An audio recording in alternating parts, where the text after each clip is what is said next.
if you want to have something, go work. So I was the only dark-skinned guy. I was the only guy who wore it every day, a jacket and a tie. How do you find your mentor? Time is scarce. The majority of the younger generation is super lazy. And I don't even use Google that much anymore. Now, it's just ChatGPT gives me all the answers that I want. But if you run in the wrong direction, it makes no sense. And then we take it step by step. And you definitely apply that all the time. Oh my God, why did this happen in my life? And people tend to behave like this. Should you do it because of that? I don't know. You have to decide that by yourself and for yourself. For me, it's prayer. Yes.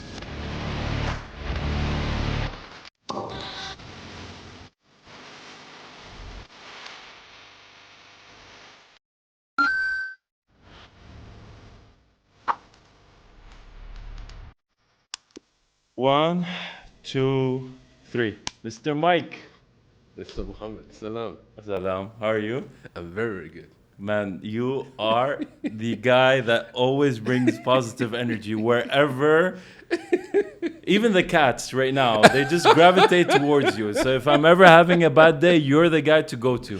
Thank you so much. No, but really, mashallah, you. you are Thank always full of positive energy. so much. Anytime I Thank see you so you, much. you Thank you so bring much. a smile to anyone's face. Thank you so much. Energy is everything, right? Yeah, of course. I mean, it is, and you have an abundance of it.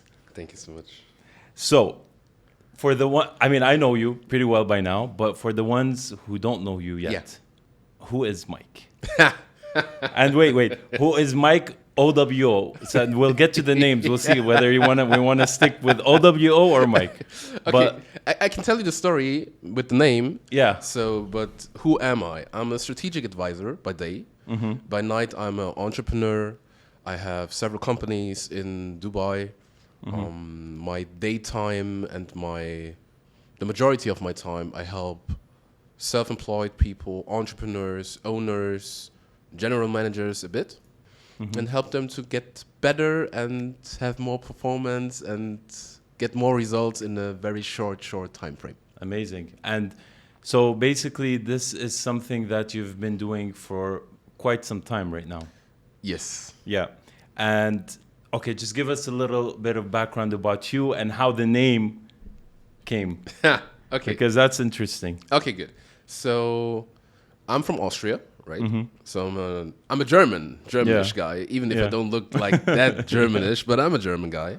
So in the past, when I started one of my first jobs, my full-time job, I was in sales, and then I was a junior sales manager, right?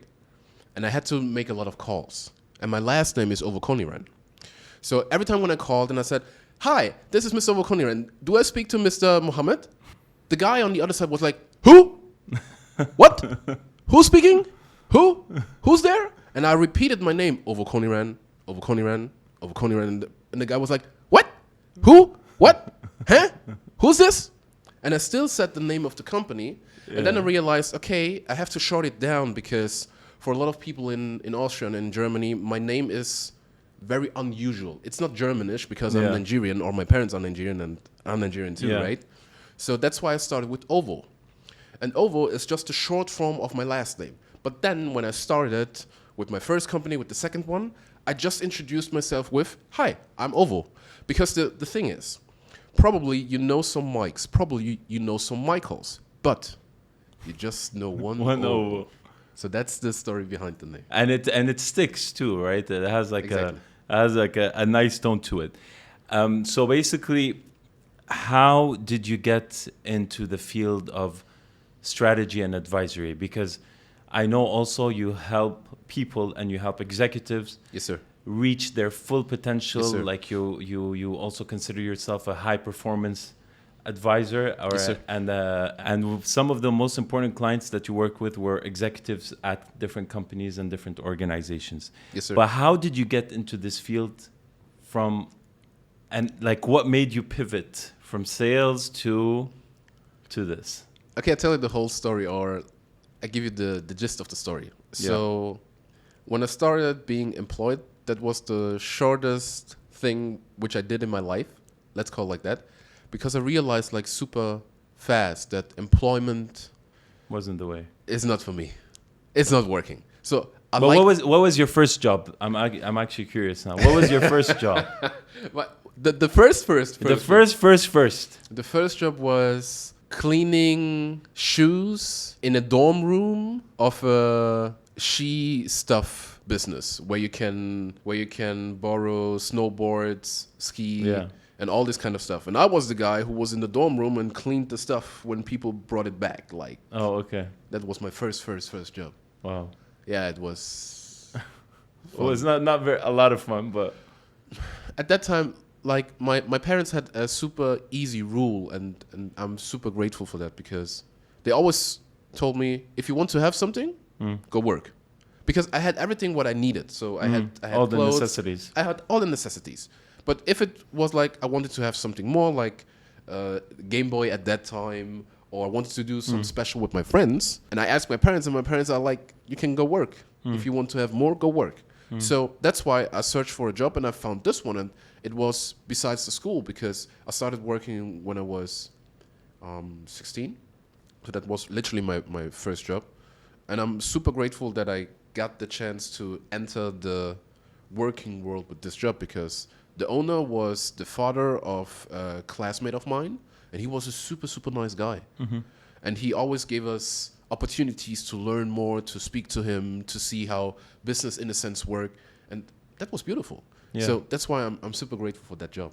Yeah, and I'm sure it is. So, and how did that journey continue from working those jobs and then ending up in this field that you're in right now?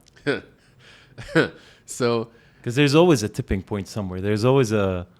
Yeah, there is, or maybe there was. So what happened? I had the opportunity to be the first dark-skinned guy in the biggest telecommunication company in Austria. Nice. So I was something like a junior sales manager, and I was very happy about it, because I thought it was like the dream. Yeah. Because I always thought, okay, when I have this, then my life will be like that. Yeah. But then I realized, like, super fast, it's not like that. It's just a dream. It's just something what I imagined. But it never felt as I thought it should feel or should be. So I liked the job. I showed up. I did my stuff. But then I realized it's not as fun as it should be. And to be, like, super direct, I would say the place from where I'm coming, they're, like, slower with everything, slower with execution, slower with technique, slower with implementation. And I always hated that. Like, literally, I hated it. So that's why I thought, okay, there's a better way to do it. And from finding better ways, that is how my journey started. Because when I came into this office and when I started that job, they literally gave me a car, a laptop, and a phone. But to see all the data of the clients and the customers, you had to learn the system. But there was never...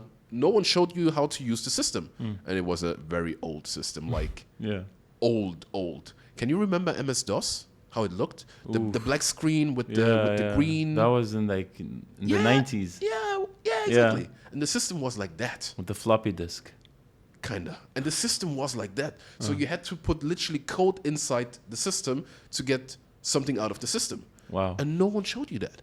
And I was the only one who was always sitting after working hours in the office and trying to find out how to work with the system. Yeah. Whoops. It's okay. So basically you were staying and you were working on these systems. Exactly. So I tried to learn to understand the system, because I always asked my coworkers, okay, how did this work? How did this work? And they were like not as open as I thought it should be, because everything what I knew at that time was everything what I saw in the TV, because I thought when you work in a corporate office, then you have like nice coworkers and everyone will be nice and will help you and you are all working for the dream and let's go, right? Yeah. And we're all family and exactly, and we all like each other. Yeah. And then I came to the office, and even at that time I always wear suits. I was the only guy who had a jacket. Like, I was the only guy, because in my mind it was like, okay, right now I'm working for a big corporation. I have to present myself. Yes, I have to present myself in a serious way, right? Yeah. But even the senior sales managers, they were just there with polo shirts, and I was like, wait a minute, I don't understand what's going on. But in my head, it was like, okay, if I'm a junior sales manager, then I have to wear a jacket. like every day, even with a tie. Yeah. But I was the only one. So I was the only dark-skinned guy, and I was the only guy who wore every day a jacket and a tie. Because of that, and I just learned that later when I spoke with some other friends, I learned that they really had an issue with that. Because I was the only guy. Your coworkers had an issue with that? Yes. Okay. Well, yeah, because you stood out, so obviously. Yeah, I stood out. So like, who's this guy that's trying to be Mr. Better. Hotshot, yeah, or better? Exactly, but I never tried to be better. I didn't knew better.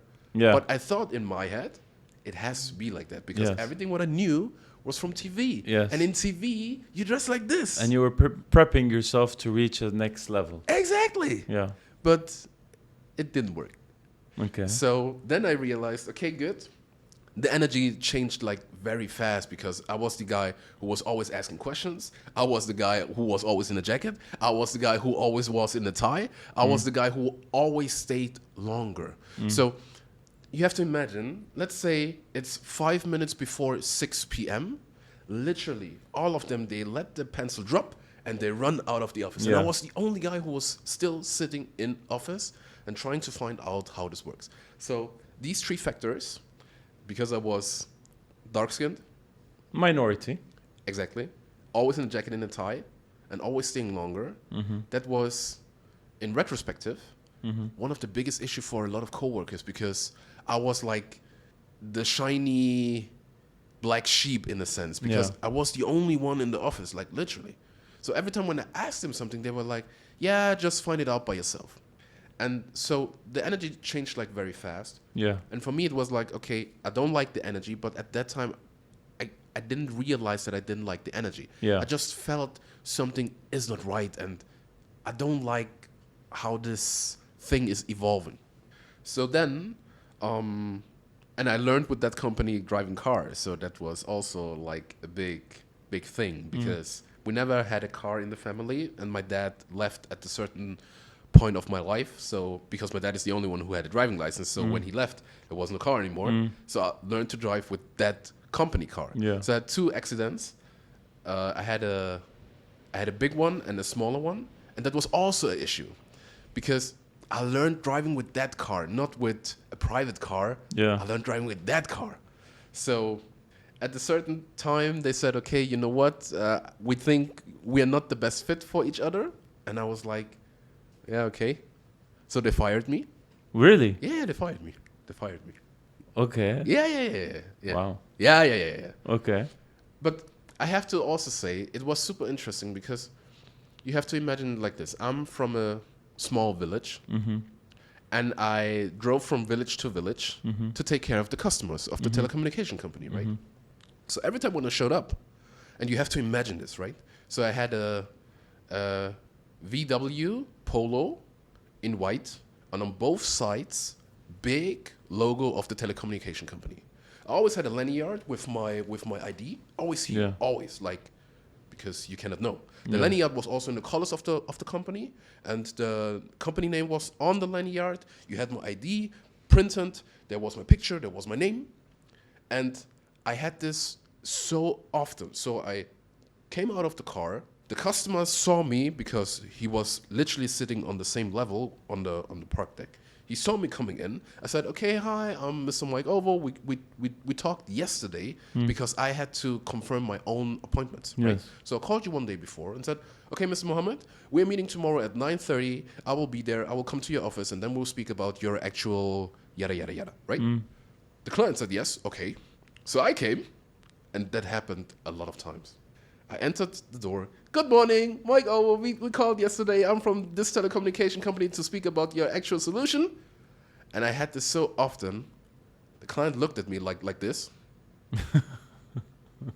Like literally, like from top down.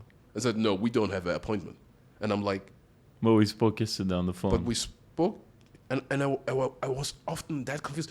And I was like, but we spoke yesterday. And like. Yeah. And And obviously you're speaking to them in German. Yeah, but my German is not. My German is German, right? Yeah. So a lot of people, and I understand it later because in that moment I didn't understood it because my German is German. Yeah. And a lot of people thought, okay, I'm a German guy, not an Austrian guy because my German is German. Oh, okay. My German was not really Austrian. It was German, right? Yeah. But in their head, it was like, okay, I'm expecting a German guy, a white guy. Yeah. Then it's a black guy. And it's not even because I can't speak Austrian German, but I don't like it, right? Yeah. And what I realized, because I had to do my calls by myself, I realized the more German I speak, the easier my day gets because people don't understood my last name, my solution, and all this kind of stuff, right? Yeah. So that's why I started to speak more German, right? But still, they were like super shocked because they expected a German guy. I'm an Austrian guy still. Yeah. They expected a white guy. I'm a black guy. So they were like super confused. Yeah. And a lot of people thought I'm scamming them, like literally. Oh my God. But you have to imagine, I'm coming with the company car. Yeah. So it is a company car. Yeah. On both sides, big logos of the company, right?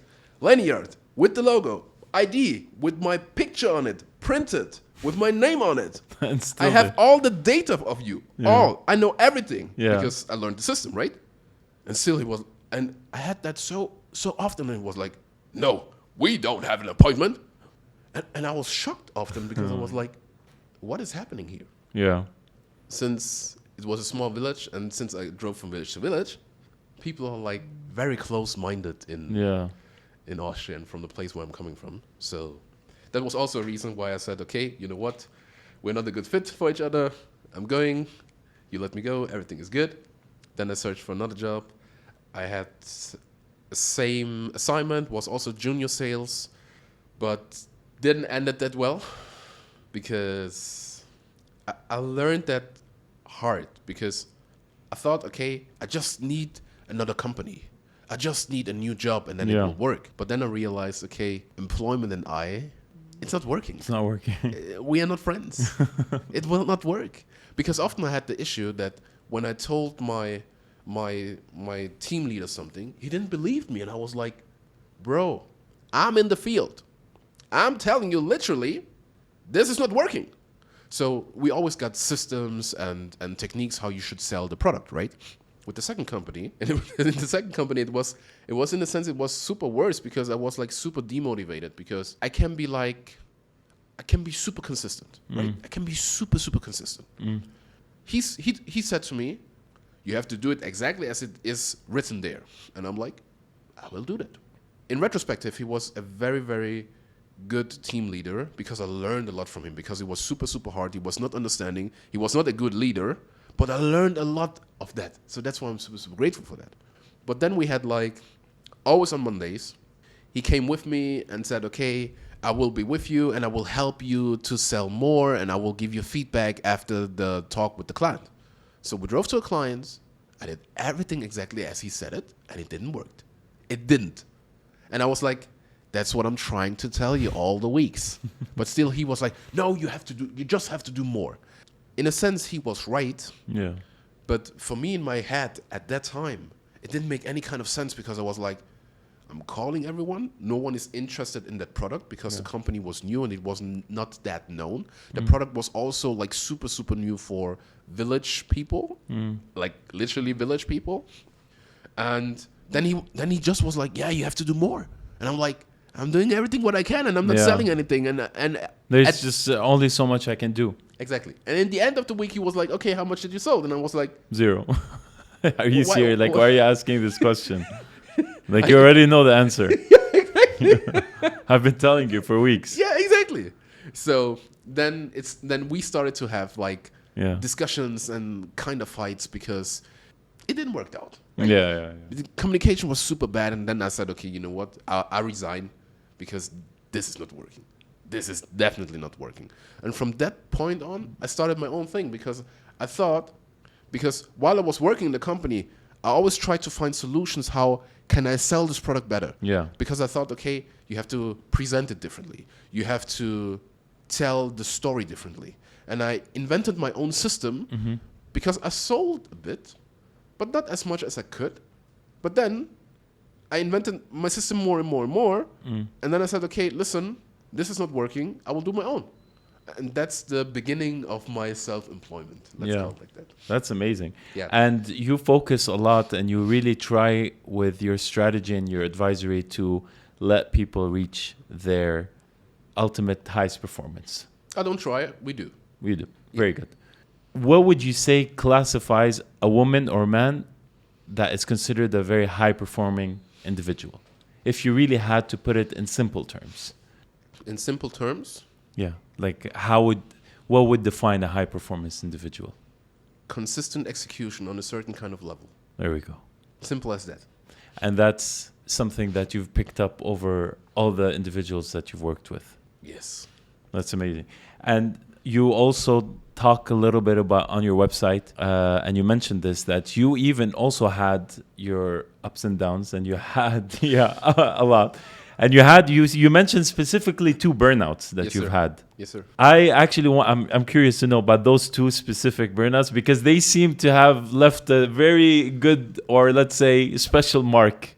They did. So in the past, I always thought that the more you do, the more you get. Yeah, working hard and working long hours. Exactly. So ideally, people think that it's supposed to yield results. It yields results. Yeah. But the wrong ones. Because everything what you do will always get you to some kind of point. It will always get you somewhere. But the thing is, you don't want to be somewhere. You want to be at the special point. You don't want to be somewhere. You want to be at the special point. And that's the difference. So what happened in the past? So in the past... or you want to be where you want to be. Not where you think you where want you to be. think you want to be. Where you think you want to be. Yeah. But that's also an issue.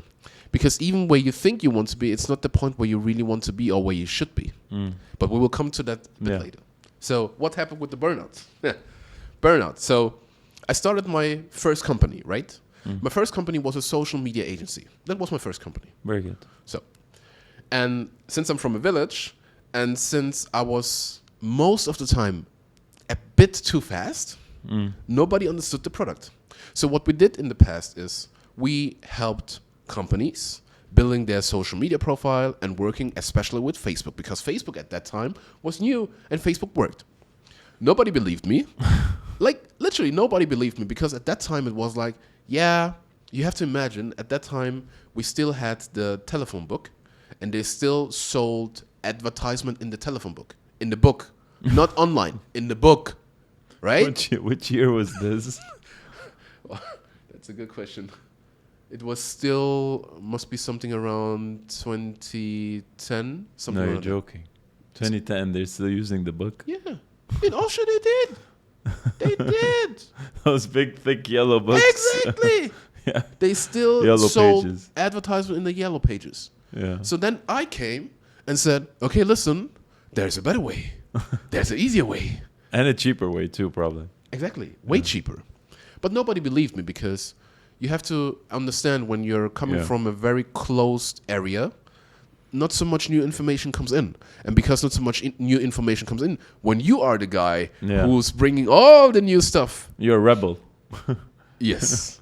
Yeah. Exactly. And I'm dark-skinned. Yeah. So trust-wise, it was always like, I would call it difficult right now, because right now I know the triggers why it didn't work. But at that time I was just motivated, because I literally watched all day long motivational clips. But the issue was, at that time, the majority of the things which I watched was from America. And America is way faster with everything. And America is way more open, or the English-speaking space. The German-speaking space is always something around 5 to 10 years behind. And at that time, I didn't knew that. At that time. So when I started with my social media agency or company, I tried and tried and tried to sell my service, but it didn't work. So because of that, I said, okay, listen, I will show you that it works. So what did I do? I started a second company, and the second company was personal training. So personal coaching and personal training. So I just started with personal coaching because I like sports. I like being fit. And a lot of people in the gym always ask me like, Mike, how are you doing this? How are you doing that? Can you show me this? Can you show me that? And I was like, wait a minute. I will show you.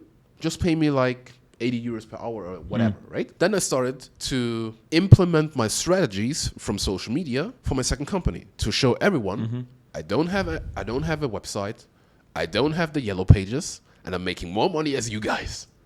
And that was my use case. But what happened then is that the personal coaching became way more effective and successful in regards to the social media agency. And I was like, Yeah.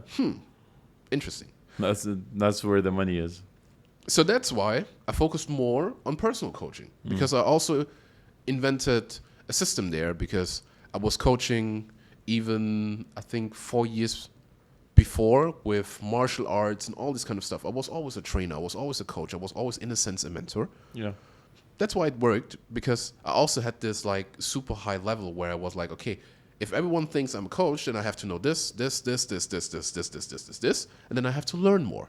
That's why I was always learning, and that's why I was always evolving, and probably better than the rest. So I had my use case, and since personal coaching was so effective, I thought, it might make sense to make it bigger.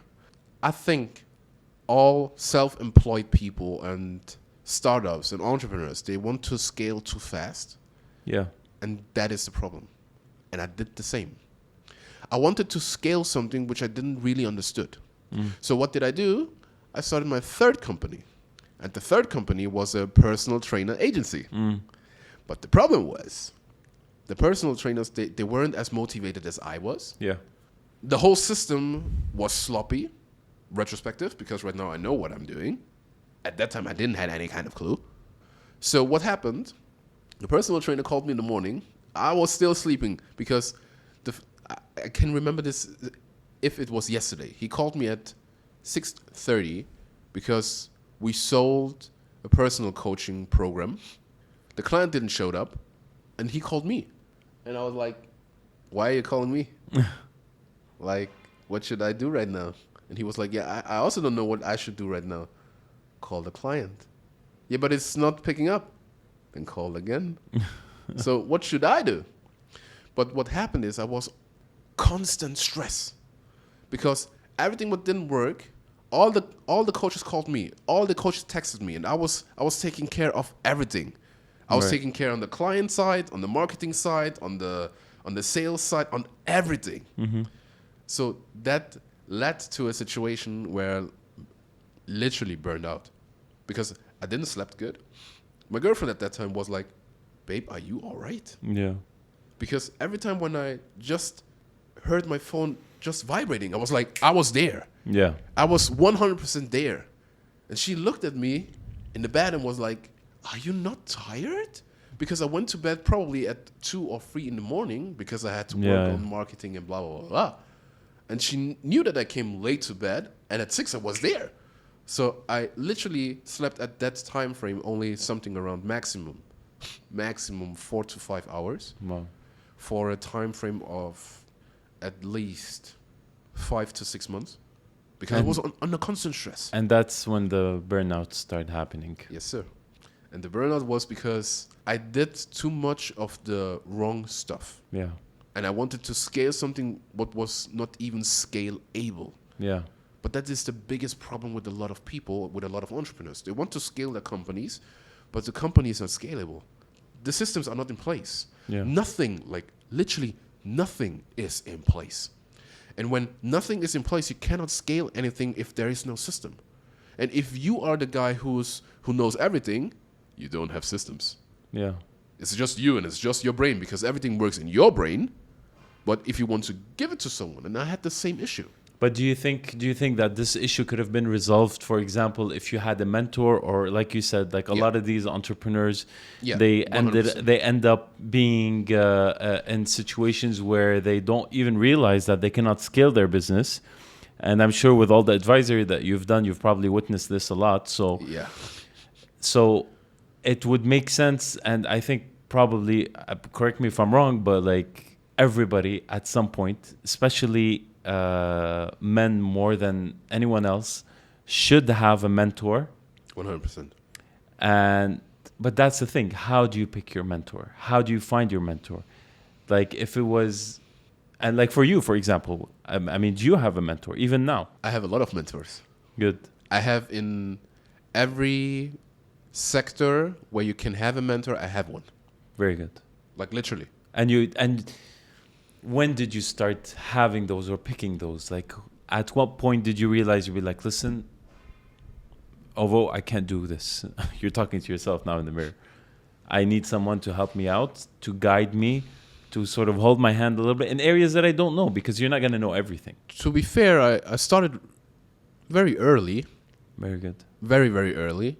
But the issue which I had in the beginning was I didn't have the money. So at that time when I started all my entrepreneurial activities, I always had a money problem. Yeah. Like literally. But even that is not a real issue if you're resourceful. Because still the internet was there. But everything was in English. Because at that time, Google was not as it is today. Exactly. So, and at that time my English wasn't as good as it is today. Yeah. Because my English improved like 100% since the last 5 years. And at that time, it wasn't easy. So finding a mentor is most of the time not really the issue because there are enough. Maybe you have to try some. Maybe you have to speak to a lot. But the most important thing is you have to understand that you have an issue or you have a problem. Yeah. And as long as you don't understand that, it doesn't matter how many mentors you have. Exactly. Because yeah, when you don't understand that you need help and you need help. Now. Yeah. Like all entrepreneurs in my definition need help. You need help. You cannot do it alone. You can't. And even if you think you can, you can't. No one will be successful by himself. Yeah. No one. And no one is successful by himself. There's always people in the back. You can call it your wife, your girlfriend, your partner, your mentor, your trainer, your employees. You never will be successful by yourself. Like so never. Because I mean, a lot of the podcasts that I do is really, I hope it reaches a younger crowd. So when they're listening to you right now. Yeah. And if you come from a really bad environment. I did. I'm talking about other. I got you. But if you're coming from a bad environment, a disadvantaged environment, maybe not both parents are there, maybe no parent is there. Yeah. How can a person really find a mentor when they're just really stuck in a situation that almost seems difficult to get out of? Like, how do they even come to the realization that they need a mentor? And I mean, right, because you're stuck in this mindset. And look, at my time, everything was different. Nowadays, the world is a whole different world. So in my time when I was younger, we didn't have social media as we have it today. Yeah. So finding a mentor these days is easy. And normally, I don't say easy. Normally I say simple. Yeah. But these days it's easy. Yeah. Because getting a hold to someone, you just take your phone and reach out. Yeah. Yes. That's true. You have to maybe text often or improve your communication skills. Yes. But these days it is the easiest thing ever. It's my definition of easy. It's not the general definition of easy. And everyone, if you're listening to this right now, there is no general definition of easy. We all have our own definition of easy, but right now I'm speaking about my definition of easy. My definition of easy is maybe you have to reach out to 50 people. Maybe if you want to get a certain kind of mentor where you're like, okay, I like this guy and he's super motivational, inspirational, his techniques and whatever, and I like to work with this one. Maybe you have to reach out 100 times, but still, that's easy. Yeah, that's my definition of easy, not the general definition. I agree with you because even me in my field, I mean, in construction, we always need people. There's always someone that knows better. There's always someone that knows more, and you would be surprised as to how, like you said, I find it like not so hard, relatively easy. If you just ask, people are willing to help. Exactly, and sometimes the people that you thought you'd never be able to get in touch with. And they're like, because if they feel like you genuinely really want to learn or to improve or to fix a problem, they are willing to, because a lot of them will see themselves in you. I would describe it a bit different because what I learned since I'm in the Middle East and Dubai. How long you been here, by the way? 4 years, Oh, more than 4 years.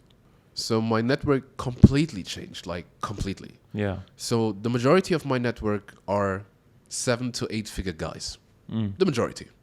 And I never had this before. It was always my dream, but I worked for that. But what I learned is when you have these kind of people in your proximity, they naturally want to help. Yes. It's not like, okay, I will not give you the secret because it's super secretive and I want to be the only one who is like super secret. No, they want to help. It's not only about seeing that you want it. It's sometimes it is just about the fact that you, since 3 months, you're texting like every day, like a clockwork. And just because you're doing that, you really want it, and that's why we'll help you. Time is scarce. Time is the most valuable thing. But the younger we are, the less we understand it. Yeah. Most of the time. Yeah. But if you really want it, and if you can show me and prove that you really want it, you will find a mentor. It's easy. In my days, there was no LinkedIn as it is today. There was no Instagram. Yes, Facebook was there, but these kind of people, you didn't know that they are there, or they even had an account. They didn't have an account. So you literally had to go to places or to travel to places. Yeah. You had to travel there. And that is the next issue, because if you have to travel, you need money. If you don't have the money, so what do? Then you have to find ways to get more money to travel. Yeah. Right? Yeah. And still your business have to work and bring money in, because just because you're traveling, that doesn't mean that everything is on hold, right? Yeah. But these days, you just pull out your phone. Take your phone, search for something, find him or her or whoever, or a bunch of group or a bunch of people who are in the area where you want to get better. Even joining groups nowadays is so easy. It's so easy, because if you think about it, everything what you need is in the internet. Everything, right? Yes. I 100% agree. And do you know what the funny part is? What? Everything is for free in the internet. Yeah. But you have to search for it. So when I see the younger generation right now, in my definition, the majority of the younger generation is super lazy. It's super, super lazy. Because even researching for half an hour... And the statement like this coming from you is a very big statement, because you deal a lot with people, like more than anyone that I know. Because people come to you for advice, people come to you for coaching, for counseling. So you like... Because I'm going to get to another thing, but yeah, so you obviously can make that statement with a lot of authority. So other short funny story, because my sister and I, we started... in a sense together. My sister is one of my best friends in my life. Very good. So my sister is the definition of family. My sister is, in a sense, a trainer, a mentor, a best friend. She has a lot of positions in my life. Okay. And I have the same in her life. And it's beautiful, because it's one of the best things, and that's one of the best presents and blessings from God or Allah, however you want to call it, right? So sometimes when we speak about the old days, because a lot of people cannot even imagine what I will say in a few seconds. When we had to search for something, because Google was still there, right? You could search for everything. You had to go. So normally when we search for something, or when we search for a solution, just a name, or just to find a solution, we searched at least to page 10 or 30 on Google. Yeah. These days, you maximum first take page, the first site. Third, fourth result. Exactly. And that's why I'm saying it's so easy today. But I have to admit, if you never knew what the difference is, then you don't know what is hard and what is easy. Because in your definition, in your world, in your universe, it's like, first side I have to read all this, what is coming up. Yeah. In my universe, search till page 10 or 30, and then we'll speak. Yeah. So if you want to get a mentor, and he's from the older generation, he will tell you the same. Exactly. But for a lot of people, it's like, oh, that's so hard, and it takes so much time. You're not even sitting 1 hour on your computer or tablet or whatever, and you're saying that's hard? Being broke is hard. And not only that, but now if you open ChatGPT, I actually use ChatGPT a lot. I love it. A lot of people. I love it. And I don't even use Google that much anymore. Now, it's just ChatGPT gives me all the answers that I want. Sometimes it even resolves like construction issues or construction problems, and that I actually really genuinely don't have the solution for. Yeah. So, I mean, you also mentioned that you mentioned a very specific number. And that number is a very interesting number because I'm going to mention something about it now. Please. You provided more than 10,000 hours of coaching to people over the years. Yes, sir. And I forgot which book it was. I'm trying to remember. I think it was Outliers. Gary Keller? They say that if you put 10,000 hours in anything, you become a master at that thing. But I forgot the book. Me too, but I know which book, but I forgot it. I know. Yeah, we read the same book. So 10,000 hours. Yes, sir. Who would you say really stuck with you from that? Like, let's say, what was the most interesting, let's say, either experience or person from all these numerous hours that you've spent advising, coaching, and helping people? Okay, one of the most interesting people I met, I think last year, was a billionaire, and I had a cigar with him in our business club, and I got to know him from. I was in the business club. I was sitting on the other table, and I had a meeting, and I saw him, and then we got to speak to each other. So the meeting wasn't even supposed to be with him? No, it wasn't with him. It was just my table was here, his table was there. He was sitting there doing his thing. I was sitting there. I had my meeting. Then my meeting left. Mm-hmm. Then I did some things on the phone and did my work, and then I saw something, and then I talked to him. And then he said, "Oh, you're a nice guy," and yada, yada, yada. And then we saw us again, and then we said, "Hey, you know what? Let's sit together and let's just have a nice evening," right? And the most interesting thing was he's a billionaire, like a billionaire, right? So he has all the answers. You would think. He has a lot of answers. Yeah. And what I learned from him, because I was in such a close proximity, I was even more close than with you right now, right? And he is something over 60, 65, something like this, right? Mm-hmm. So he has a lot of life knowledge. Not only knowledge, like life knowledge, right? Mm-hmm. And at that time, I think we all want to have the answers to what is the secret sauce to success. Right, of course. There's no secret sauce, first of all. And he showed me his construct, how he built his wealth and his companies and how he gets money. And I was like, so you are a billionaire and still you are borrowing money. And I was like, what? And then we talked about how he works with money from the government and how he does it with bonds and all. And I was like, wow, so you're not even using your own money? And he was like, no, never.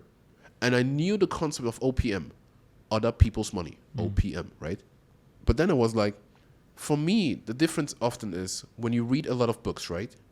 You read the book, hopefully you understand the book, hopefully you get 1, 2, 3 things, techniques out of the book and implement it in your life, right? But it's a whole different story if you speak face to face in near proximity with a guy who is where you want to be. That is a complete different game. Yeah. Different, like, different, right?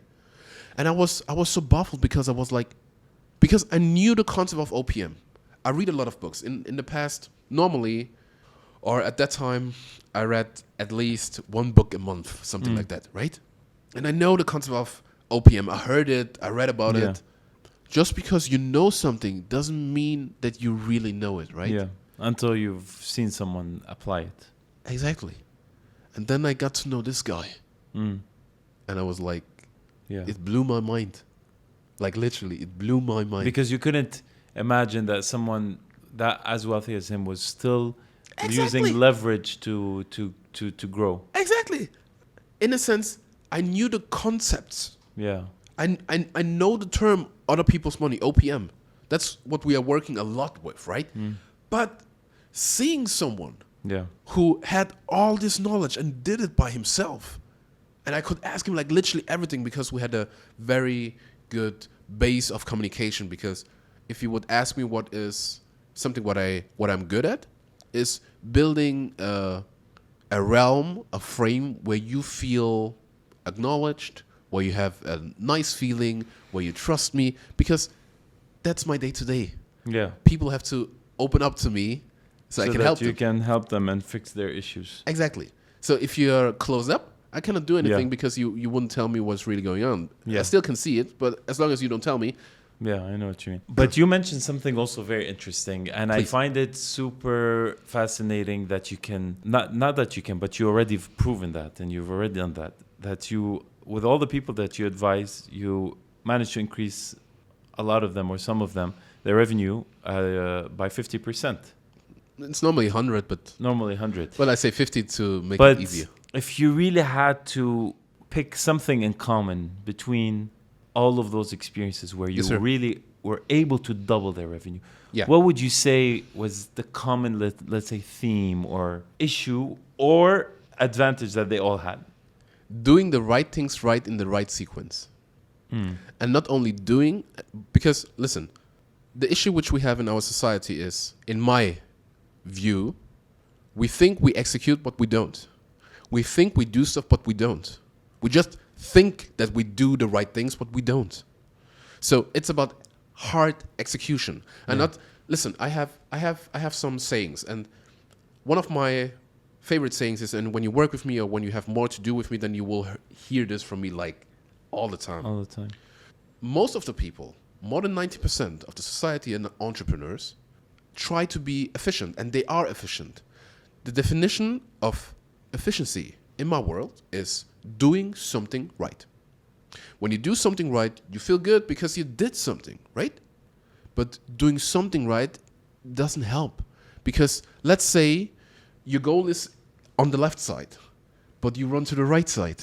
And you do it so efficient, and you run so fast, and you feel so good, but still, you're running in the wrong direction. But because you know, at the end of the day, I run, I sweat, I did my 10,000, 20,000, 40,000 steps, I'm successful. No, you're not. I have to admit that this is actually very, very, very true. And I even say it that I was even a victim of that. Because we all are. Especially when I was with my father and we're managing the company, you get so stuck in your own little world and you get so stuck in your zone. Yes, sir.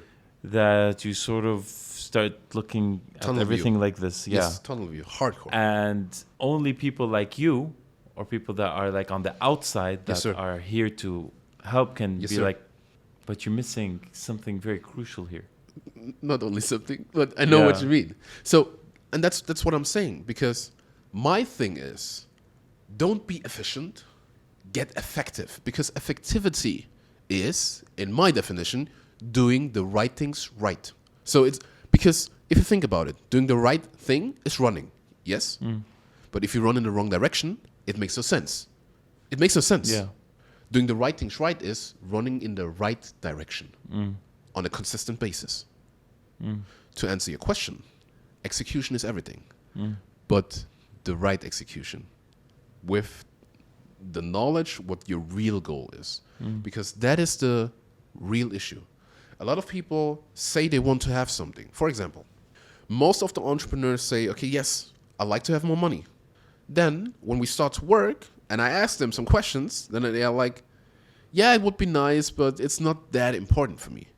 As long as it is not important for you, you will never do what is needed to get to the place where you say you want to be. Yeah. That's why I'm always saying you're working for what you say what you want, but the reality is most of the time you do completely the opposite of what you say what you want. But that's the key thing. How do you make them see? How do you make them realize what they're doing wrong? Like, because a lot of them would probably have like pride issues. A lot of them will probably be like, I mean, obviously they have you there because you're trying to advise them and counsel them and help them. But like, how do you make them realize and understand that, listen, you really have a weakness here and this is the problem and this is the issue. Follow my lead and I promise you I'll double, triple whatever revenue that you have. How do you make them see that? Just by questions. Just by questions. Simple. Okay, I ask you something, and to make explanation or to make it a bit more visible. Would you say right now you're happy with the level of performance and the outlook of your body? Yes or no? No. Okay, good. Would you say you know what you have to do? Yes or no? Yes. Okay, why are you not doing it?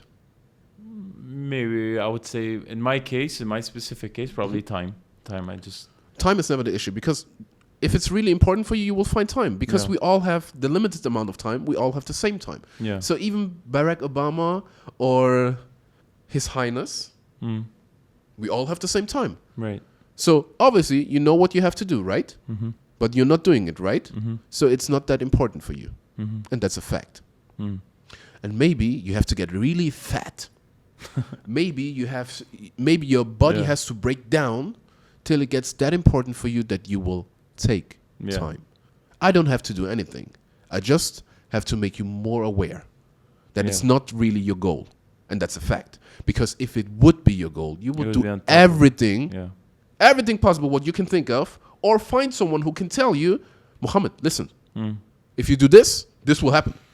And you will change it immediately. You will not think about like, oh yeah, I don't like to do that. I don't like to work out. I don't like to eat this. Yeah. You will do it if it's really important.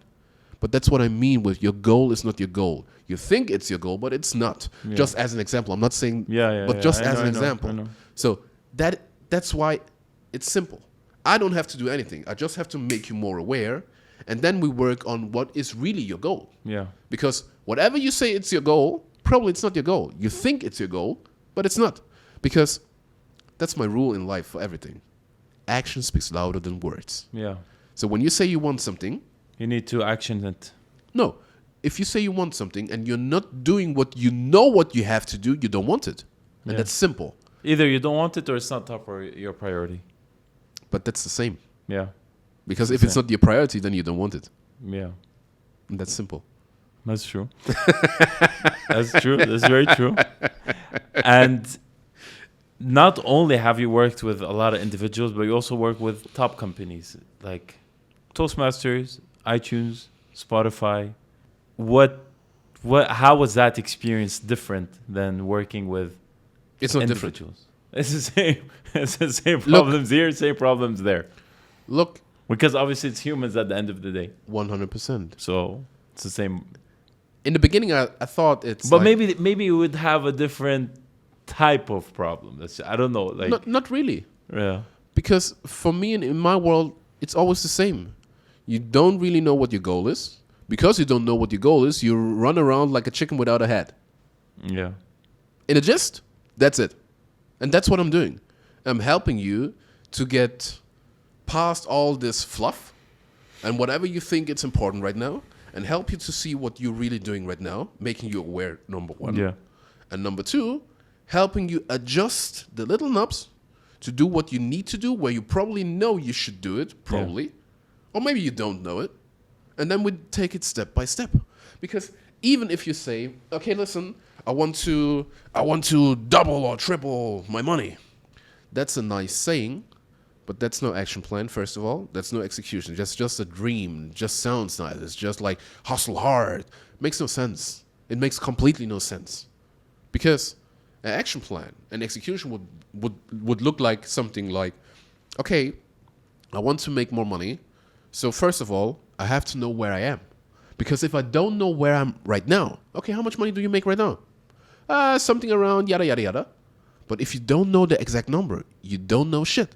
Yeah. Because you don't know what you are doing on a conscious basis, day by day, to get this kind of result or this kind of result. So as long as you don't know that, how can you improve? Right. You can't. So whatever you're doing, it gives you probably a good feeling, and that's the definition of being busy. A lot of entrepreneurs are just busy. They're just busy. They're not doing anything. They're just telling themselves, okay, just because I feel stressed all the time and I speak to a lot of people and I run from A to B and to C and to D, that's why I feel good. But you don't get anywhere. It makes no sense. Like, literally, it makes no sense. Because right now, let's say you're doing 10 things day by day, right? I guarantee you, right now, you can cut at least 5 of these 10 things. You would have more time and you would make more money, and that instantly. This is my question. Please. how, if it's not money related, Okay. how do you measure the progress from your clients? Like if they're in this situation, Yeah. let's say they just have like bad habits, they're trying to change something about their character stuff. They're doing well, I mean, on the business side, but they just want to become a better version. Like how do you measure their progress? Like do you have a specific way, especially when it's not money related, because you can't, how do you translate it to numbers, right? Like how do you measure this? You can translate nearly everything to numbers. Nearly everything, because we are very numbers orientated. Right. Because I'm not saying by chance strategic advisor. It's not like, it's more like because we have numbers, we measure your point where you are right now and the point where you want to be. So when you say, for example, okay, they just want to change a characteristic, for example, as long as you don't tell me for what you will want to change it, I cannot help you. And I'm the wrong one. Because a lot of people, they just want to feel good. I'm not the guy who you come to feel good, because I will make you feel bad. Yeah. Because listen, the majority of my clients, they text me and I just ask a question and then they probably feel bad and then they improve. Right. So if you're working with me, probably you won't feel good. You will feel good when you do what, as I say, and then you reach to a certain kind of point, then you will feel good. But in the process, you won't feel good. Yeah. So if you just want to feel good, because you're gonna be facing your demons, and in a sense, yes. Yeah. So that's why, for a lot of people, I'm the wrong guy, and I'm saying this like very conscious. I'm the wrong guy for a lot of people. I'm not the one who you will work with if you just want to feel good and pretend you're doing something right. Yeah. If you want to do that, go to the 1 million other whatever guys. Have fun, but in the end, you will not be happy, because if you think from an analogy of working out, like fitness working out, right? If you want to be fitter, if you want to look better, if you want to lose weight, if you want to gain more muscle mass, right? The workout won't be fun. You will sweat, it will burn, it will hurt, and it will not be fun. Yeah. The fun comes after. And that's exactly what I'm doing. The fun comes after. And if you would ask one of or some of my clients, all will tell you the same. All will tell you, okay, all will tell you it will be fun after. Because it's like that. It's fun after, not while you're doing it. Based on that, like how would you define a good work-life balance? I don't believe in that. You don't believe in that? I definitely don't believe in that. Okay. Not in any kind of sense. So how do you think it should be perceived? What do you think is the right way for this sort of idea to be perceived? Because everyone keeps talking about it right now. Listen, I don't believe in work-life balance, because if you think about it, it makes no sense. If you want to gain or if you want to get to a certain kind of point, probably it's just a phase. And a phase means in that phase you do more. And in another phase of your life you do less. But as long as you don't build a good base, there is nothing to balance out. Very well said. It makes no sense. Yeah. If you build a company, you will not say, okay, I will just work like 8 hours and then I will... No. It doesn't make sense. It makes no sense that... In my definition, I'm just speaking about my definition. Right, because you said keyword in phases, because there are specific phases where you have to prioritize some things over others. Exactly, because even when you have a partner, a wife, a girlfriend, if she's really your partner, she will understand that, because when you have to build, you have to build. That's it. But there will be another phase where you just take a step back, because you build the base. The base is working, or the engine is working, and now you can make a step back and travel around. But first of all, you have to build. And there's nothing with, okay, I will balance my free time with building. For me, that's dumb as rocks. But it's just my perspective. I'm not saying... As long as you said, as long as you don't burn out. Listen, burning out is a result of doing the right things super, super intense. There is no need to burn out. I will show you something. That's one of my... I love this example. Okay? Do me a favor. Make a fist. Make a fist. And contract your biceps as hard as possible. Harder. Harder. Harder. Harder. Harder. You have to breathe. Harder. Harder. Harder. Keep it hard. Harder. Harder. Harder. Harder. You have to keep it hard, brother. What's going on? Okay, relax. That's what a lot of entrepreneurs are doing. They're just tense all the time because they really want to get to wherever. Makes no sense. You have to be in motion. There are phases of stress, and there are phases of where you relax. If you don't relax the muscle will never grow. Never. And it doesn't matter how intense you believe that the more I contract my muscle, the faster it will grow. It won't. It won't. And that's a fact. That's not just what I believe. Yeah. That's a fact. You have to relax, and that's the same with sleep. So that means if you see it from another perspective, if you don't sleep, you're just doing this. Yeah. Like super intense. You will lose, and I guarantee that. And there's also another very important part, which is physical fitness also. And it's not only physical fitness, it's also mental fitness, because when you don't sleep, your brain function goes down. Like literally, you are getting dumber if you don't sleep. Yeah. And that's a fact. So I'm not speaking about my definition or my perspective. That's a fact. If you don't sleep, you're getting dumber. That's a fact. You can research that. I don't know if I can research that, but I can imagine. But speaking of dumber. Yes, sir.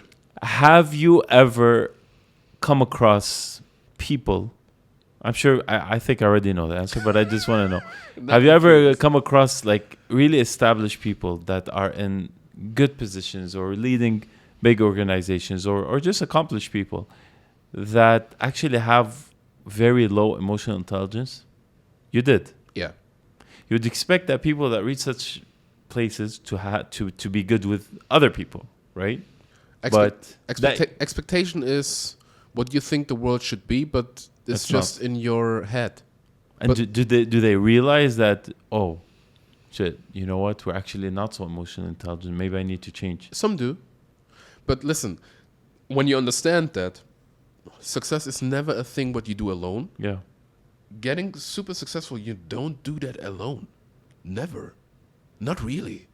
There's always someone who you don't see. The thing in our society right now is we have this things with personal brand and personal branding and all this motivational and inspirational stuff, right? So it seems like this person is doing everything alone, but he's not.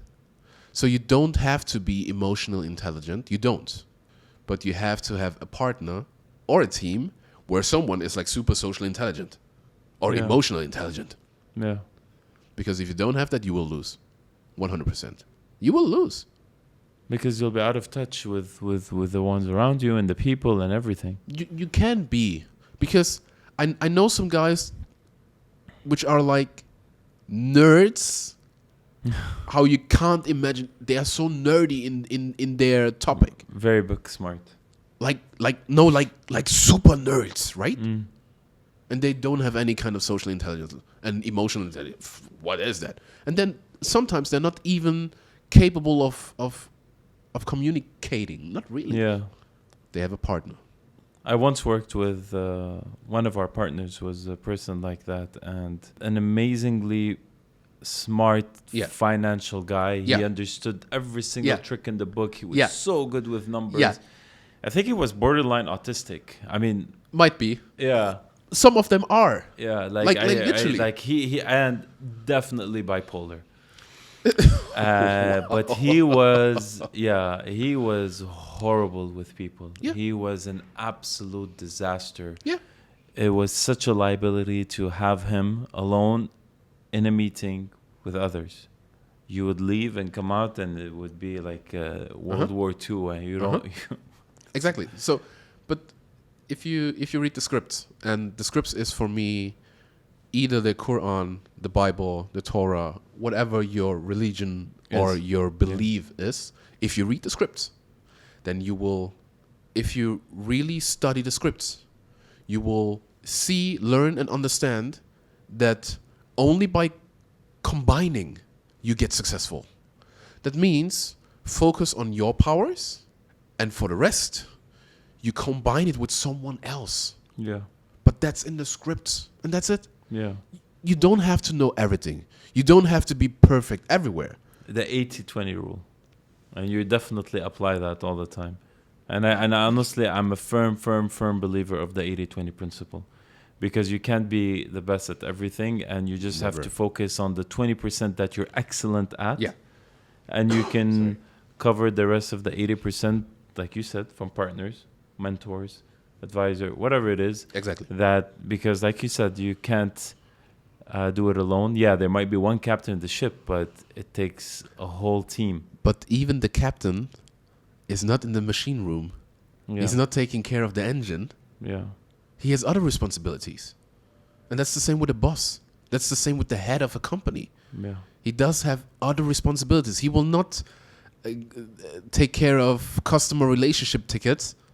Oh, yeah, my packet didn't arrive. No, that's not his responsibility. And it makes sense. Yeah. A lot of people believe in this lone wolf thingy. I can do everything by myself. I just have to do it harder. I have to hustle hard. I have to work like 24/7 because I want it that much. That's bullshit. Like literally. It makes no sense. And you've seen it, obviously, especially with you. People come to you when they have problems. They don't come to you when they're happy. Not really. Not really, exactly. So basically, you've seen it all. But okay, so from all the people, not the people, forget the people, because they people like they might not be known to the others. But let's say from celebrities. Yes, sir. Who would you really say, or who would you really define as a very high performing individual? Like someone, let's say that you kind of like, I wouldn't say look up to, but you admire. Look, I don't admire the most people. Yeah. Because there's nothing to admire in my definition. Yeah. If we see it from a social side or social economical side, it's more like whatever you see is learned. You don't wake up and you are super successful. You don't wake up and you are a celebrity. You don't wake up and you are a film star. That's learned by years and years and years of training. Even all these athletes, in which area? Pick one. If you read their, or if you follow them and see what they're doing day by day, you will see they're just executing. Yeah. It's very, very funny that you mentioned this, because there's a saying like never meet, what was it? Never meet your hero. Because like you said, that sometimes you think that you admire and you think that, oh, they're these exceptional people. But once you get to know them on a personal level, it's not really. So I would say it like this. I had the luck to meet some celebrities. Yeah. I had the luck to speak to them like very privately. Yes. I think the more you have this kind of exposure, the more you see they're just people. Yes. With normal problems. Yeah. And normal issues, just like. They're not that special. But there was no one that stood out that had like a very exceptional discipline? Look. Not really. No, because if you want to be exceptional, you have to be exceptional. Yeah. With what you do day by day. And the more celebrities or well-known persons you know, the more you will see they're all doing the same. Yeah. Day by day. They're executing, they're training, they're learning, they're doing their bits. They're paying their dues every day. Not, okay, today I'm tired.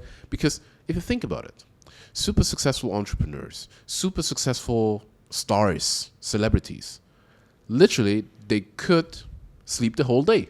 If they wanted to. They could. But these people are the ones who are standing up at 4 a.m. and starting their day, or 5. Yeah. Kobe Bryant. By clockwork. There is no day where I'm not motivated. I'm not inspired today. That's not the case. Yeah. But that's the reason why they are where they are. So that's why I don't really have like a celebrity or someone, because they're all the same. Yeah. In a sense. This is very good. Yeah, I agree with you. But would you say leaders are, especially after you've worked with these different types of people and executives, would you say leaders are born or leaders are made? Made. Made. Not born. Even if they come from a family of, I don't know, business, politics, whatever. Look. They're made. They're molded, basically. Always. So, see, if you had the luck by God or Allah, however you want to call it, universe, you name it, right? If you had the luck to be born in a family where you have the exposure to business, to entrepreneurship, to from a childhood, right? Then you will just learn these skills by watching your parents and your surrounding. It's just learned skills. You can learn literally everything. But the misconception in our world is because you don't see the past and because you just see what you like to see, not what it is, you just see what you like to see.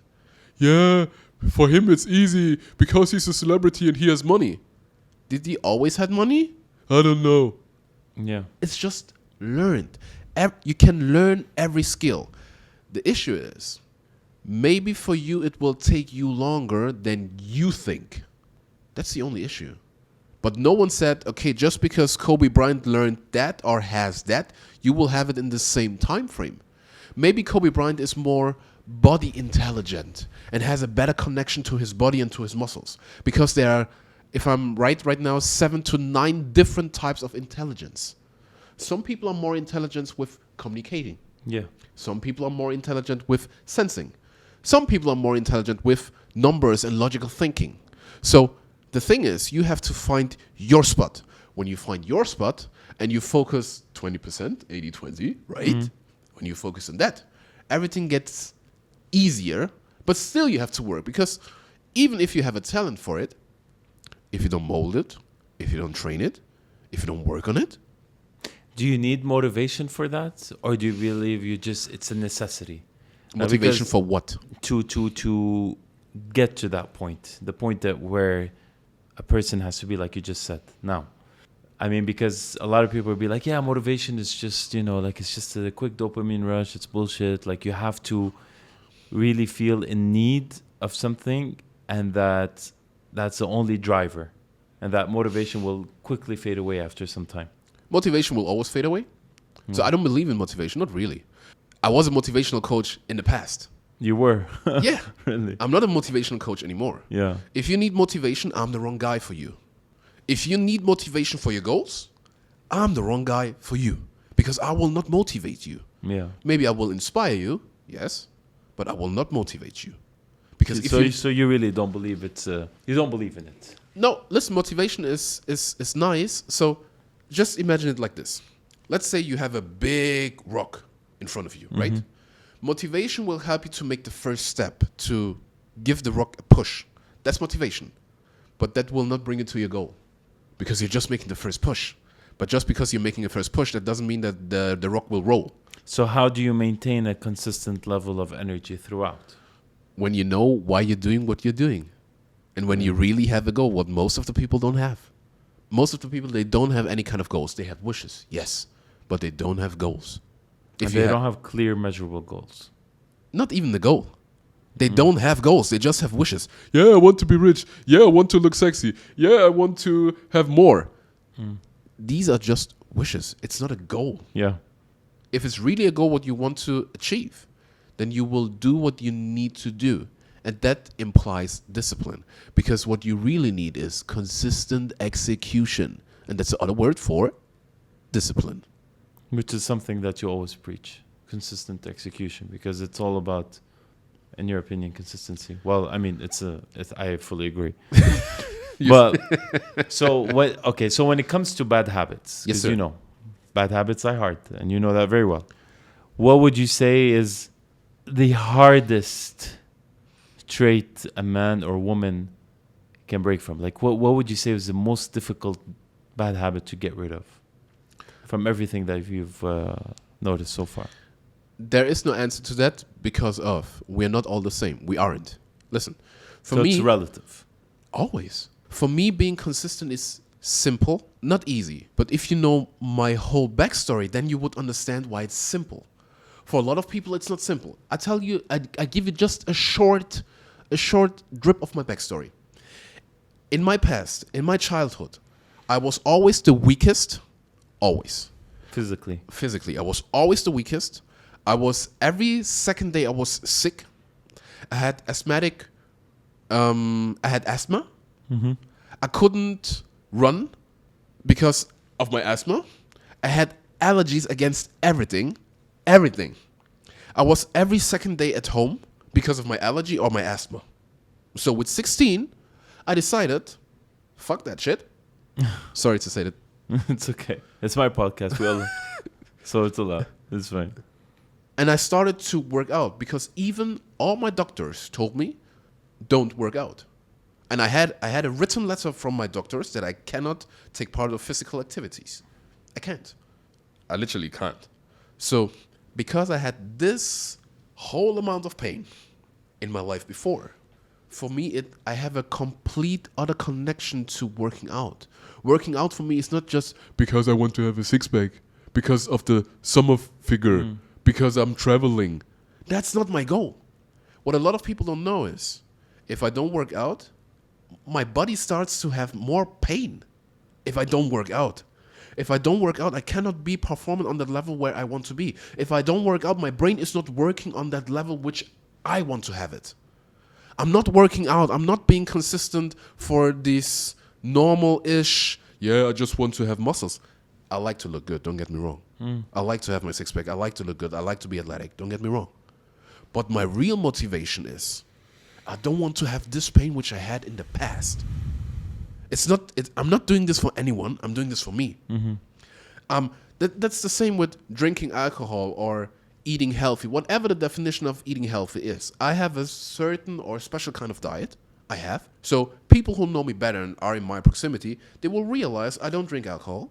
Most of the stuff I don't eat. But it's not of the reasons what people think. The real reason is, I know if I drink alcohol, my next day is fucked. Like, literally.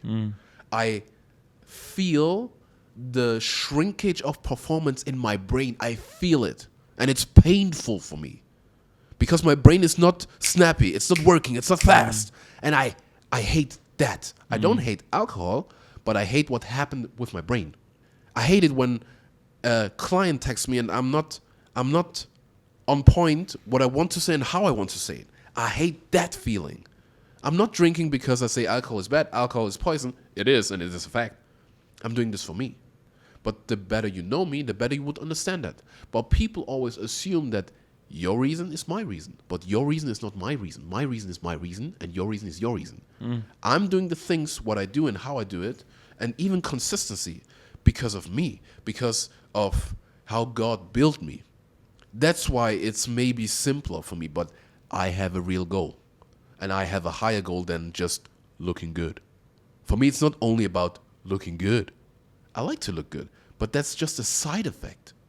That's just a small side effect. All the other reasons, I don't talk about it because nobody likes to listen, and it's not that sexy. But that's my reason. Yeah.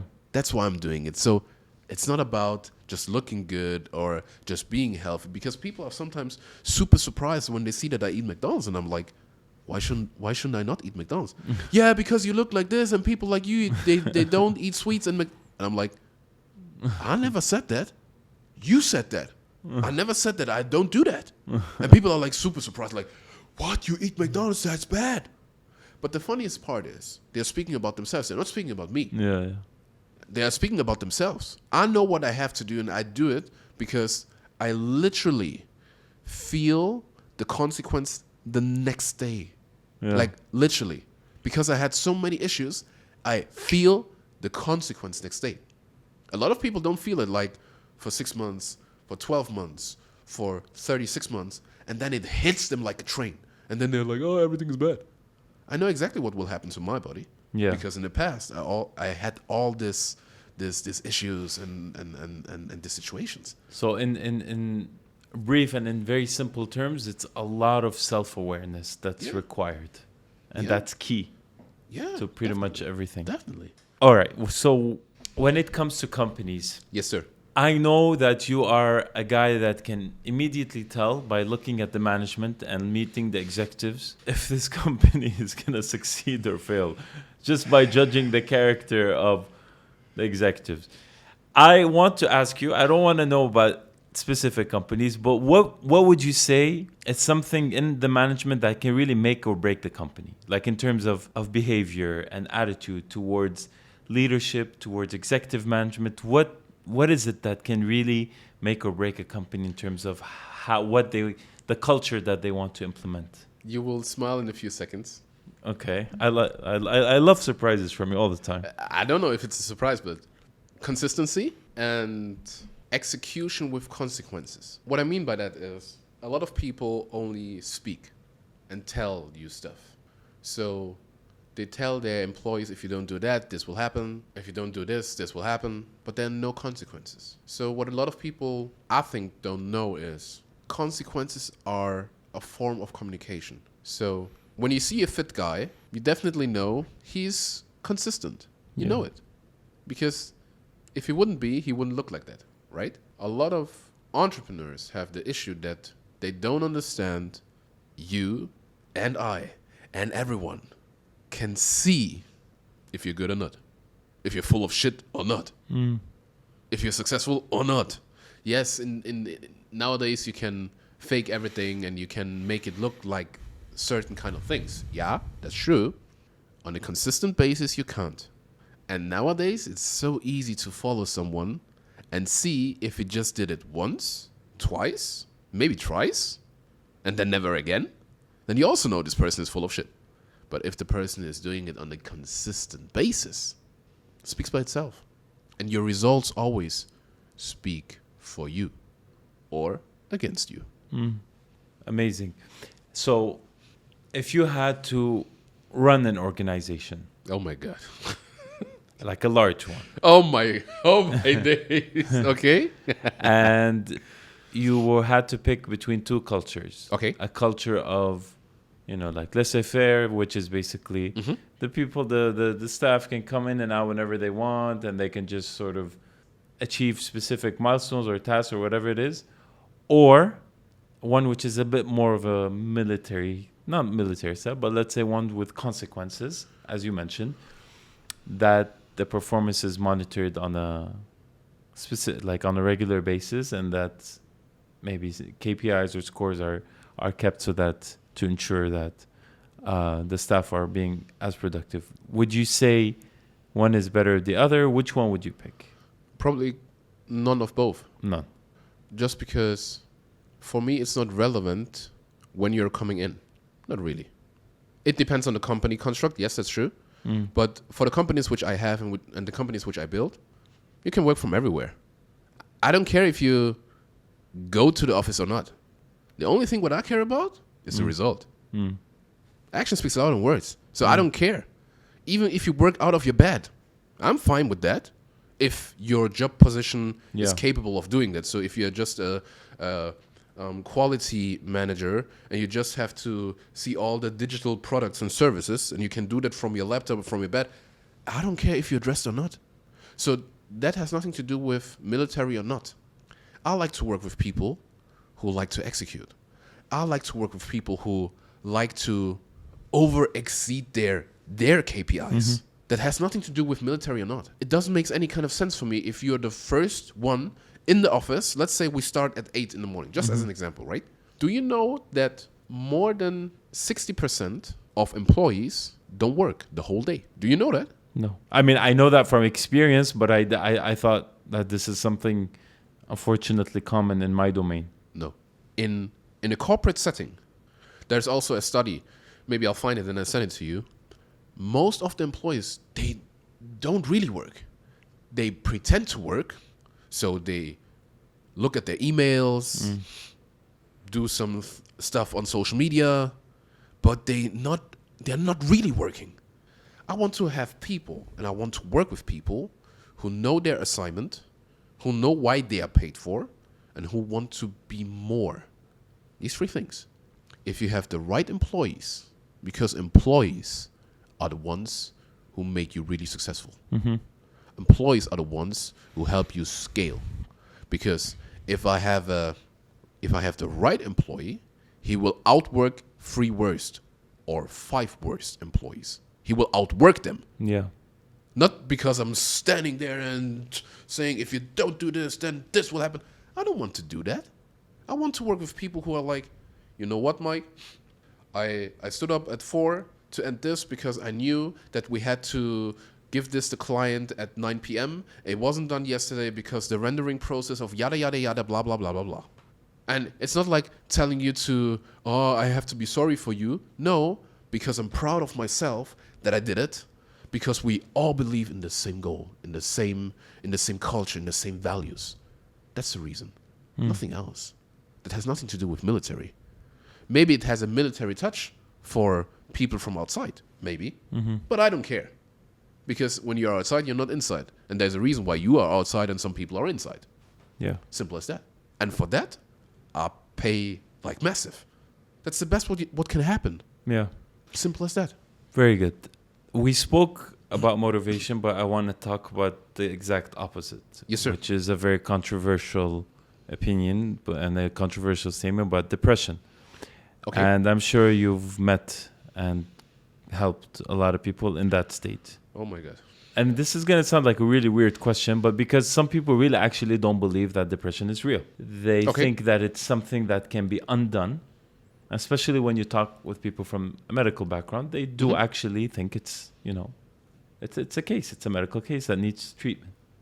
Others be like, no, this is something that, especially ones that are more in the alternative way of doing things, that this is something that can be undone if you develop the right mindset. What do you think about that? Because I'm sure you've witnessed it and seen it. Look, from my perspective, as of now, maybe tomorrow is a different one, because tomorrow maybe I get more different kind of informations. My perspective as of now is there are different forms of depression, different ones. So there's definitely a form of where it has to be taken care of in a medical sense, definitely. But the majority is just a mindset thing. I think a lot of people are just bored out of their life. And because they are bored, they start to do weird things. And well, obviously, we're excluding the ones that are really suffering from or grieving from a particular pain, because I think that's that's what I'm saying. Yeah. There are different forms of depression. Yeah, definitely, there are different forms of depression. but you're talking about something which has no reason per se. If you look at the quality of our lives nowadays, and that has nothing to do if you come from a rich or not so rich family. Let's say you're from the Western society, right? Then in a sense, you're rich. I'm coming from a first world country. Like Germany, Austria, German-speaking Europe is like, I had everything. Were my parents rich? Hell no. Did I have everything what I'd like to have? No way. But still I'm rich because we lived in Nigeria for a few years. And obviously, you in relation to Nigeria is very different. Look, if you have a roof over your head, if you have warm water, a bed, and functional electricity, you are rich. And on top you have a car, you are rich. It depends with what you compare it. Yes. So it's really perspective, basically, in your opinion. It's all about perspective. Exactly. Because the biggest issue in our society, from my definition, is comparison. You cannot compare anything. You cannot compare me to you or you to me. You cannot compare me to another dark-skinned guy just because we're dark-skinned. So would you say it's a safe statement to say that if you put things in perspective, you can really help yourself in feeling better and appreciating the things that you have in hand rather than just complaining about whatever it is? Look, it's... Because it could always be worse. Now I been through specific things. You definitely, because you told me a bit of your story. And I can 100% assure you that this is what brought me out of dark places. You see? That when I put things in perspective, especially now that you look at the things that are happening in Palestine and stuff, and you're like, wow. I think if you're a big believer in whatever, in something bigger than yourself, that's very important. And especially when you read the scripts, especially then everything is positive. Everything is? Positive. Right. Everything. Because God gave you a special kind of assignment, and everything what God is doing, it's helping you. When He's not doing something, it's helping you.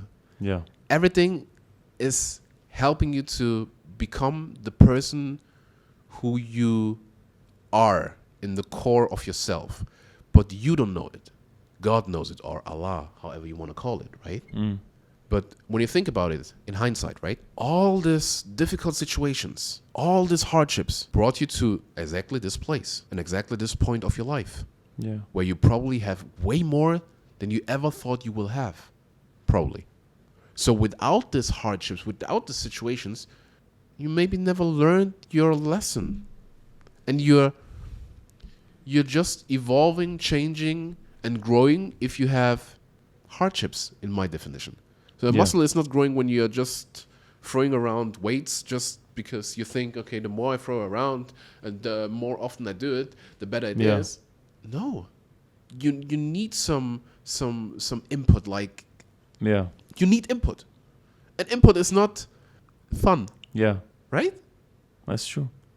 So that's why I'm saying it's a way of seeing the things. And the more you believe, the more you have faith, the more you believe in something bigger than yourself, the easier it will get. From my perspective, that's how I keep it. I'm not saying everyone should do it like that. I keep it like that. I had some very dark situations in my life, from my perspective. And I would say at the root of everything, obviously, good intentions is always key. Because if you also don't have good intentions, and if you're going around in life hurting people right and left and betraying people, obviously, don't expect your life to be smooth sailing. Right? Definitely. People tend to forget that. What you sow is what you reap, right? Yeah, people tend to forget that. And but I think people Jordan Peterson actually made that observation. He mentioned in one of his speeches that you might not really pay the price for what you're doing now, maybe not tomorrow, maybe not in 1 month, maybe not in 2 or 3 or 1 year, but down the line you'll pay the price for something. Because there's always someone keeping checks and balances, and he's a lot more knowing than you and a lot more powerful than you, which is a higher power. And even if you don't believe in the higher power, if you read the scripts, right? What you sow is what you reap, right? Yes. Right? Of course. Okay, good. So if I'm a dickhead to everyone, and even if it's working, as of now, I will get my bill sooner than later. Sooner than later. It's what I sowed. Like, and you don't have to believe in something higher, or we don't have to speak about spirituality. We don't have to, because that is a natural law. If I punch you, maybe you won't punch me back. If I punch you the second time, maybe you will still punch me back. If I punch you the third time, maybe still nothing happens. Maybe the sixth time when you see me, I'll get sucker punched from you. And then you will see, there you have it. And it will be like, oh my God, why did this happen in my life? And people tend to behave like this. But then I'm like, right? I know. I 100% agree. But so for you for Ovo to sort of have inner peace. Yes, sir. Do you meditate? Do you pray?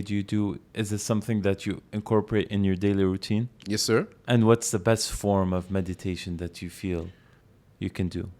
We have so many different ways to do something, and I think the biggest problem in our society is we are always searching for the best way. Yeah. For the trick. For the one thing which will change everything. Yeah. Right? But there is no such thing. If you're a believer, praying is the best meditation. Yeah. And that should be the meditation. Should you do it because of that? I don't know. You have to decide that by yourself and for yourself. For me, it's prayer. Yes. There are different forms of prayer. If you don't study the scripts, you will never know and you never understand the difference. Right. And then it's a thing of in which religion are you, or which religion sucks you in, right? Yeah. Because in Islam, for example, you have 5 different kind of prayer. And they're beautiful. And they make a lot of sense. And the more spiritual you are, the more sense it makes. Is that the reason why it's wrong or right? You have to decide it by yourself. I'm not saying this is the way or that is the way. I can always tell you what is my way. My way It's my way. It's not your way. But what we like to do is like, we want to have your way because it's working for you. But as long as I don't know the backstory, as long as I don't know your goals, as long as I don't understand or can grasp your personality, your way makes no sense. That's why people are always asking me, okay, what is the best thing to do? And I will always answer the same. There is no best. What is right or what is wrong? There is no right or wrong. Yes, if it's red, then you shouldn't go over the street and you shouldn't drive. That's true. But I'm not speaking about this kind of level from right or wrong. Yeah. Everything is in a combination with where you want to be, what you want to have in your life. Not everyone wants to be a multi-millionaire. Not everyone wants to be a billionaire. Not everyone wants to do that. Not everyone want to have like free time. Yes, in a sense, but even for that, you have to pay a price. And you know exactly what I mean, because if you're an entrepreneur, you have to work for your free time. Yeah. And you will definitely work way more. You have to, it's not like, okay, someone will take care of that because I'm just doing these 5 things. You're taking care of everything. And you will work more. So it's an illusion to say, okay, I will become an entrepreneur to have more time. You will have less time in the beginning. That's why there is no work-life balance in the beginning. Without base, without a real structure, you won't have work-life balance. You won't. If you work on it, you will maybe, hopefully, get to the point. Yeah. Maybe not. And for you, yes, who would you say, I know you're very close to your sister, but who would you say was the most impactful person in your life? Or person that you hold very dear? My sister? No, I know that, but like, let's say other than your sister, who would you say had like a really good positive impact on you? Like a punctual impact or a general impact? Could be both, or any. I would say all of my mentors, all of them, they have a very positive impact on me or in my life.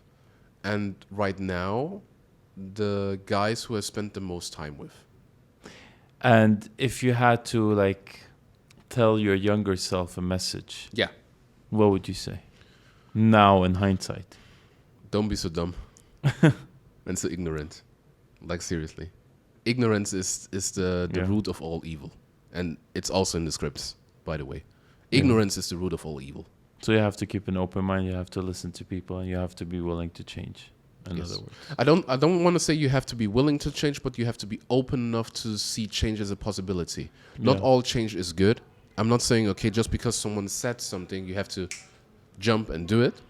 You have to, you have to level it out and see, okay, who's telling me what? Definitely. But ignorance is the root of all evil. Ignorance. Nothing else. Ignorance is the enemy. The enemy is covered in ignorance. Mm-hmm. And if you had to pick something other than ignorance, would you say there are like specific toxins or really just bad habits that people should just really get rid drop? of? Yeah. Other than ignorance? Yeah, to value this pinkish social media bubble world. Because you're not living your life, you're just trying to live the life of someone else, what makes no sense. So a lot of people, and it makes sense if you see the whole picture, it makes a lot of sense because what you need to do is hard. And for you, it will always be hard. So it's way easier to just sit on your phone or your tablet and watch other people do what you like to do. Yeah. It's always easier. It is. But it makes no sense. It makes completely no sense because you're just wasting your time. Yeah. And you're throwing away your biggest asset and your most scarce asset, which is time. Because whatever you need and whatever you want to do, you have to invest time, first of all, to build up your skills, to become better. Because whatever you like to do, you can learn everything. And you can be the number one in everything. Some people are doing whatever you like to do since 2 decades, 20 years, for example, like every day. So when you decide right now, okay, I want to be a pro basketball player, just as an example, you can do that. But some people have 20 years more training than you. Yeah. And that's the difference. People tend to think, okay, he was born like this. He was just lucky. No, he's just training more than you. So if you want to be like super successful, learn the rules of being successful. Is it hard? Yes. Is it fun? No. Will it be fun? Later. The more you just only think about it and don't start, the longer it will take. It's like, just think about it. For example, people say, yeah, I'd like to be more fitter and I want to have a healthy body, blah, blah, blah. And they're saying this since I don't know how many years. So when you just started, when you said it the first time, till now, and let's say it was 3 years ago, right now, you would be like, way more healthier. Way more. Not just a bit more, way more. So in a sense, it's just about starting. And in the other sense, it's about being sincere what you really want to have. So that's why you see the circle is closing right now. If you're not sure what you really want, everything is right and wrong in the same moment. Yeah. Everything. But that's why a lot of people are not getting somewhere. That's why a lot of people are just busy, because the idea of having something is nice and sexy and like attainable. The idea. But what you really have to do for that is hard, painful. And it's not so fun, because in my head it's like, yeah, I go to a network event, then I get to know some cool people, then I build a business with them, and then we are millionaires. Yeah, that's a nice idea, right? Yeah. But the reality is Very different. you go to a network event and you're not really capable of good communication. You don't ask any questions. You're not able to listen. You don't understand how to do it, what to do, how to keep your energy up. You don't know all this stuff. So the first network event will be probably shitty. Yeah. Probably. The next one will be probably shitty. And the next 10 ones will be probably shitty. Until you get to the point where your frustration level is that high that you say, okay, you know what? I want to change. Not all the people have to change. I have to change. I have to change something, because I'm the one who's always in the same situation. So maybe it's not the other people. Maybe it's me. Yeah. Maybe I have to change something. Maybe I have to get better. Maybe I have to know more. Maybe it's me. And as long as you don't get to this level, your frustration level is too low. So that's why you don't change. Simple as that. Amazing. Mike, it was a pleasure. Always, brother. Could have gone for hours, but we need to keep more for other podcasts.